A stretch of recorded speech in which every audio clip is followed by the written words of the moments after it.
I've developed my own power rankings algorithm that is 100% based off of 2020 statistics and contains zero bias. Here are my power rankings heading into week 13 of the 2020 NFL season. In the first column, you can see what teams were ranked last week. Then in the second column, you can see what teams are currently ranked. In this third column, you can see the names of the teams. There are 2 asterisks on teams that are current division leaders and single asterisks on teams that are current wildcard contenders. Then in these next 2 columns, you can see ESPN's power rankings, then NFL's power rankings, then once again, my power rankings, and then the plus minus between my power rankings and ESPN and NFL's power rankings. We're going to start like we do at the bottom of the list, and that's obviously the New York Jets, who are just content. Obviously, they're trying to lose games here. They literally sent 7 pass rushers against the Raiders when there was less than 20 seconds left in the game. The Raiders had more than 40 yards to go to the end zone to score, and only a touchdown hurt the Jets. So they literally obviously threw that game. I don't know how the NFL doesn't even investigate them. I thought of an interesting idea. The Jets should obviously not get a win on their record, but going for draft purposes, the NFL should put a win on their record so like they're tied with Jacksonville, because they clearly just threw that game away. And speaking of Jacksonville, the 1-11 Jacksonville Jaguars, who won the first game of the season, have lost 11 straight now. And they're determined to try to keep pace with the winless Jets, but you can't unwin a game. So unfortunately, Jacksonville somehow shot themselves in the foot by winning the first game of the season, and they've been trying to lose out ever since. To no avail, though. The Jets are just simply too good at losing. Now we've got Dallas still at 30 as well. So my bottom 3 teams have all remained the same. And it's worth noting, that's where ESPN and NFL divert from my power rankings a little bit.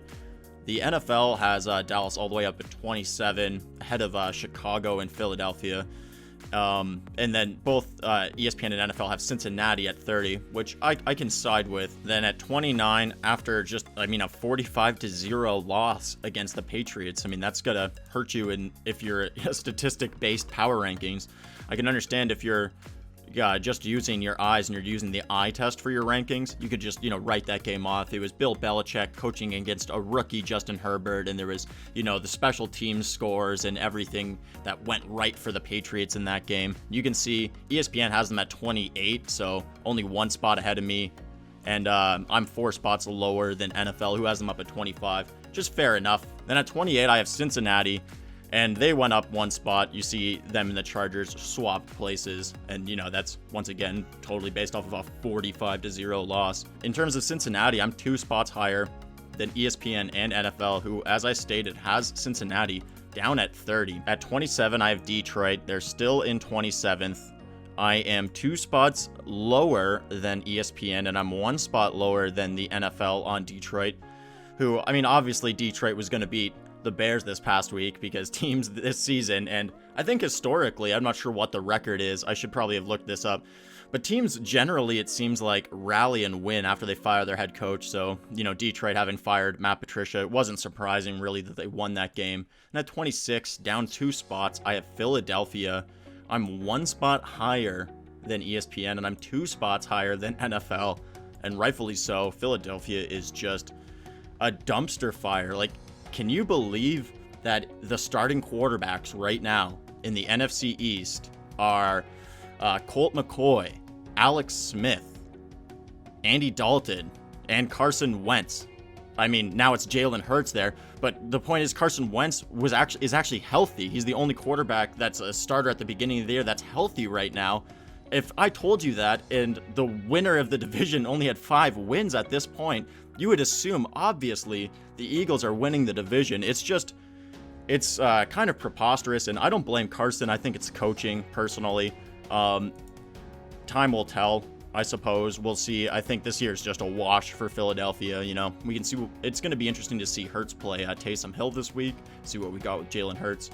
Anyways, moving up to 25, we have Carolina. They're still in 25th. I'm 6 spots lower than ESPN on Carolina, and I'm 2 spots lower than NFL on Carolina, and that makes them the lowest compared to ESPN and NFL in my power rankings this week. If Christian McCaffrey could return to the Panthers lineup, their offense would be immediately dangerous. but it appears that once again, McCaffrey is going to miss another week this season. The Panthers defense gives up the second most third down conversions in the NFL and the 13th most yards per game. Aside from the shutout against the Lions, the Panthers defense has been terrible this year.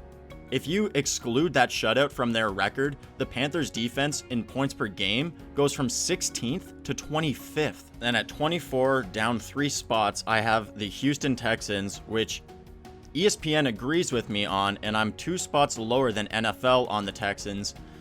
And I mean, the Texans could have beat the Colts this past week, and the Colts are an elite team, but with all the suspended players and the brutal loss last week, it's too little too late for Houston this year. Then at 23, I've got the Broncos.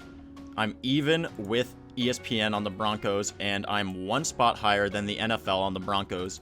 And at 22, I've got Washington football team up 4 spots after beating the previous best team in the NFL, Pittsburgh Steelers. I mean, just what a massive win for Washington, especially to keep pace with the Giants, who got an equally massive win over the Seahawks this past week. The power rankings of Washington is all over the place clearly, as I'm 4 spots higher than ESPN, but I'm also 3 spots lower than the NFL, so it's very sporadic ranking for Washington. They just beat the best team, so how do you rank a team after they just beat the best team? You know, you want to see it for another week, and it's going to be interesting to see what Washington can do this week coming up. And at 21, I've got the Chicago Bears down 1 spot in my power rankings after losing to the Lions. I mean, the Chicago Bears, who started 5-1, are just washed now. And Matt Nagy, I think, is just a bad coach. I think they need a clean shop in there. They have enough pieces, particularly if they can get a quarterback in the system, that they could be a really good team. They could turn it around real quick.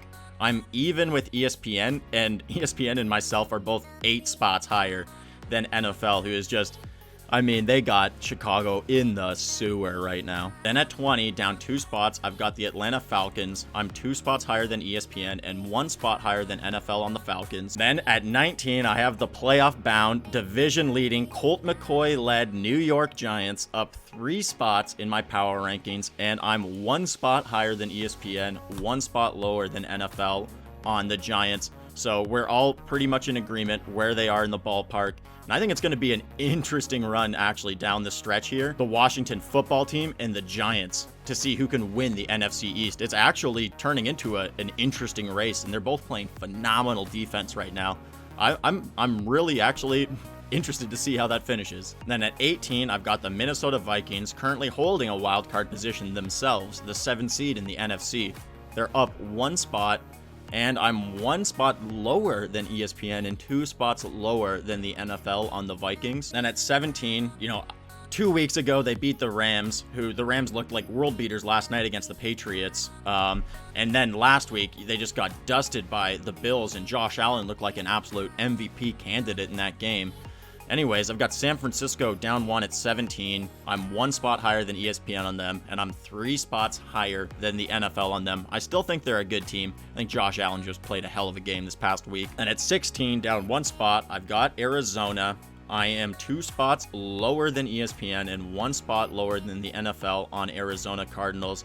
I think that Kyler Murray is clearly hurt. He hasn't been running the football these last few weeks ever since he had that shoulder tweak. The Cardinals aren't a great team if Kyler Murray isn't a great player. When Kyler Murray's playing MVP football, the Cardinals are a really tough team to beat, which could be said about any quarterback playing MVP football. But the Cardinals defense isn't going to do it if Murray can't do what got him in the MVP conversation early this season. Then at 15, I have the New England Patriots. Note that I'm doing this on Friday, so I'm not accounting their loss from Thursday Night Football. This is after their win 45-0 over the Chargers. I imagine they'll probably go down a little bit next week in my power rankings, but I'm 1 spot higher than ESPN and 2 spots higher than NFL on the Patriots. At 14, I've got the Baltimore Ravens. They're still at 14 in my rankings. I'm 2 spots lower than ESPN, and I'm 5 spots lower than NFL, who still obviously think the Ravens are an elite team. I'm not exactly convinced that the Ravens are even going to make the playoffs at this point. I'm pretty sure the Browns, the Colts, the Titans, and the Steelers are all shoo-ins to make the playoffs, which leaves one final spot for all these teams like the Dolphins and the Ravens to battle it out for. So we'll see how the Ravens finish down the stretch here, but they're going to have to just about run the table if they're going to want to make the postseason. Then at 13, I've got the Raiders, who got gifted a victory this past week. I'm salty about that. I'm looking forward to Miami playing the Raiders in a few weeks here. I want to get some sweet revenge for the Raiders kind of screwing me over last week in daily fantasy, and then getting gifted a victory against the Jets. And they're going to be a team that's contending with, you know, the Ravens and also, you know, the Dolphins for a playoff spot. So that's going to be a great game. I believe that's week 16. Anyways, I'm 2 spots higher on the Raiders than ESPN, and I'm even with the NFL on the Raiders. Then at 12, I've got the Tampa Bay Buccaneers. They went down 2 spots in my power rankings despite the fact that they were on a bye this week. But like I said last week, sometimes when you go down in the rankings, it's more of a process of other teams rising above you than, you know, you doing anything wrong to really fall down. I'm 3 spots lower than ESPN on Tampa Bay, and I'm 2 spots lower than NFL on Tampa Bay. Then at 11, down 5 spots in my power rankings, I have the Seattle Seahawks, and I'm actually 5 spots lower than ESPN and 4 spots lower than NFL, but falling 5 spots this week, the Seattle Seahawks are actually my biggest faller of the week. We all know the Seahawks defense is terrible. Their offense has been the bread and butter of their team, but the Seahawks haven't scored more than 30 points since a Week 8 loss to the Bills, where they scored 34 points, but the Bills scored 44. The Seahawks are 2-3 in their last 5, including losing to the Colt McCoy-led Giants this past week. At least the Seahawks play the Jets this week, so even if the Seahawks are losing, the Jets will probably just send out their punt block team on first down in the 4th quarter. So assuming the Seahawks beat the Jets, their record will be 9-4, and they'll be 2 games ahead of the last place wildcard team with only 3 games remaining. But for the Seahawks to win the division over the Rams, they'll have to for sure run the table, and that'll be against the Jets, the Washington football team, the Rams, and the 49ers. That Week 16 game against the Rams is a must-win for the Seahawks. Then at 10, I've got the Rams. Once again, not factoring in their win over the Patriots last night. I'm 3 spots higher than ESPN on the Rams and 4 spots higher than NFL. And once again, I have Miami ranked way too high compared to ESPN and NFL. I have them at 9th, which is actually down 2 spots in my power rankings, even though I'm still 4 spots higher than ESPN and 5 spots higher than the NFL, who are taking on the Chiefs this week. So, I mean, I'm expecting a loss here, and I'm expecting the Dolphins to fall a little bit in our rankings. But I was very happy to see how poorly the Patriots played yesterday offensively, because I believe the Dolphins play the Patriots after the Chiefs, and I believe the Dolphins defense has what it takes to box in the Patriots offense. Then the Dolphins finish their season against the Raiders and the Bills, so I'm excited to see what can happen after this Chiefs game. I'm excited to watch this Chiefs game, but I have the low expectations for my Fins this week. Then at 8, we have the Titans down 4 spots after just getting pummeled by the Browns this past week. I'm 2 spots higher than ESPN and 4 spots higher than NFL on the Titans, which is hilarious because they dropped 4 spots in my power rankings. So the Titans went from dominating the Colts and being like, oh man, they're going to run the table and the Titans are so good, to just plummeting in everybody's power rankings. I still think the Titans are a good team. They have some favorable matchups. They can get Derrick Henry really going. I believe they can have a good stretch here at the end of the season. Cleveland just got some key stops, like 4th down stops, and then the Derrick Henry fumble, and the game just really snowballed out of hand, out of Tennessee's favor. But they do have a good team. Obviously, Derrick Henry is an elite running back. They have some favorable matchups coming up, so I'm not writing Tennessee off yet. And at 7, we have the Green Bay Packers up 1 spot. I'm 3 spots lower on the Packers than ESPN, and I'm 3 spots lower on the Packers than the NFL, who both have the Packers up at 4th. It's worth noting that the last 3 playoff teams that the Packers have played have been the Buccaneers, the Colts, and the Vikings, and the Packers are 0-3 against all those teams. I do think Aaron Rodgers is in the MVP conversation, and I do think the Packers are a really good football team, but we also have to recognize that they've had a mostly easy schedule. Then at 6, I've got the Indianapolis Colts up 3 spots in my power rankings. I'm 5 spots higher than ESPN, and I'm 5 spots higher than the NFL on the Colts, and that makes them the team that I'm actually the highest on compared to ESPN and NFL power rankings. The Colts, like the Seahawks, are in a great position to make the playoffs regardless if they win their division or not. The Titans currently have the tiebreaker over the Colts in the divisional race, and both the Titans and Colts have identical records and similar remaining schedules. The Colts play the Raiders, the Texans, the Steelers, and the Jaguars. Barring any weird injuries, the Colts should certainly be favored in 3 out of 4 of those games. The one obvious game where they should be underdogs is against the Steelers, but I honestly feel like the Colts play a great style of football to beat the the Steelers. Colts are phenomenal on defense, giving up the 10th fewest points per game and the 8th fewest yards per play. The Colts offense is also the 10th best scoring offense in football. Only the Chiefs, the Steelers, the Saints, and the Colts are both top 10 in scoring offense and scoring defense. Then at 5, up 6 spots, I have the Cleveland Browns. And I mean, they just had a massive win over the Titans this week, a real statement win for the Browns. We're going to have to make another statement win this week when they take on the Ravens.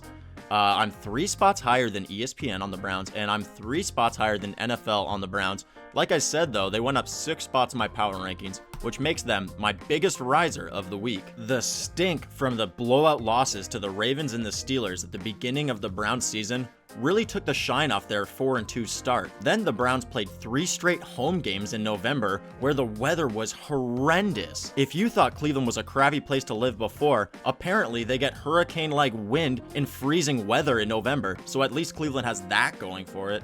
Those bad weather games hindered all offenses involved and made the Browns seem offensively inept. But over the last 2 weeks, albeit against inept defenses, Baker Mayfield has been on fire, completing over 73% of his passes for 592 yards, 6 touchdowns, and 0 interceptions. Now, the 9-3 Browns will have their work cut out for them for the remainder of the season. Their final 4 games are against the Ravens, the Giants, the Jets, and the Steelers. Obviously, the Jets game is a give-me, but the Giants just showed the Seahawks that they're not going to roll over for anyone. And you got to think the Giants are probably going to be playing for their own playoff berth, so they're going to be playing really, really hard. But the matchups against the Ravens and the Steelers represent a tremendous opportunity at redemption for the Browns. The Browns lost 38-6 against the Ravens. And I mean, they did a lot better against the Steelers. They lost 38-7 against them. But the Ravens and Steelers have been stumbling recently, while the Browns last week just secured their first winning season since 2007 and only their 3rd winning season since 1994. Playoff football is about getting hot at the right time, and it appears the Browns are getting hot right now going into the final quarter of the regular season. And at 4, we've got the division-leading Buffalo Bills, who are taking on the Steelers this week. What a massive game that is. As you can see, skipping ahead, the Steelers are at 3 in my power rankings. So number 4 versus number 3. That doesn't happen very often. I mean, Kansas City and New Orleans are going to be playing down the line here, so that's going to be a great one as well in a couple of weeks. But this week, the number 4 ranked, off of the strength of a massive win over a very competent 49ers team, we got the Buffalo Bills. I'm 1 spot higher than ESPN, 1 spot higher than NFL, who both have the Bills at 5 and have Green Bay at 4. But man, I'm excited for this Bills-Steelers game this week. We got the Steelers at 3, down 2 spots after losing this past week to Washington. And the Steelers' loss means that no team will go undefeated this year, which is why I'm wearing my 17-0 Dolphins shirt for this week. We got the Steelers 1 spot lower than ESPN ranked them, and I'm even with the NFL. The Steelers are a good football team, hopefully getting James Conner back. Maybe they can finally get this running game going again, because this just super short passing game with heavy reliance on your defense to win is not a good recipe to win a Super Bowl. You know, you're going to struggle against teams that have really good defenses, you know, like the Colts, for example, and you're also going to struggle with teams with really good offenses, like the Chiefs, for example. Then at 2, I have the New Orleans Saints, who I still think is the best team in football. They went up 1 spot after Pittsburgh dropped this past week. I'm 1 spot higher than ESPN on the Saints, and I'm even with NFL, who agrees with me on my top 3 choices. The Saints play the Eagles this week, which on paper they should obviously win, but then next week they play the number 1 team in the NFL in my power rankings, and in ESPN's power rankings, and NFL's power rankings, the Kansas City Chiefs. So that's got to be the game that everybody's focused on 2 weeks from now. I'm already thinking about it. Number 1 team versus the number 2 team, how that one's going to play out. It'll be interesting to see. It'll probably be Taysom Hill still at quarterback. Good googly moogly. That's going to be a fun one, though. Number 1, obviously, the Kansas City Chiefs. They're taking on my Dolphins this week, which is nice because it's going back to the mantra of, you know, last year with the Dolphins, where I just expected to lose all the time. Now that we're winning games, it's, you know, stressful to watch the games as a fan. But against the Chiefs, I'm just hoping for a competent showing, and I think it should be a fun game. And that does it for my power rankings this week. Thanks for watching my video all the way to the end. Please subscribe to my channel and click the bell to be notified when my next power rankings video is out. Like the video, comment what you thought, and share it with your friends. Lastly, follow me on Twitter at MPTalks. I tweet a lot about the NFL and MMA over there. Until next week, enjoy your football, everybody.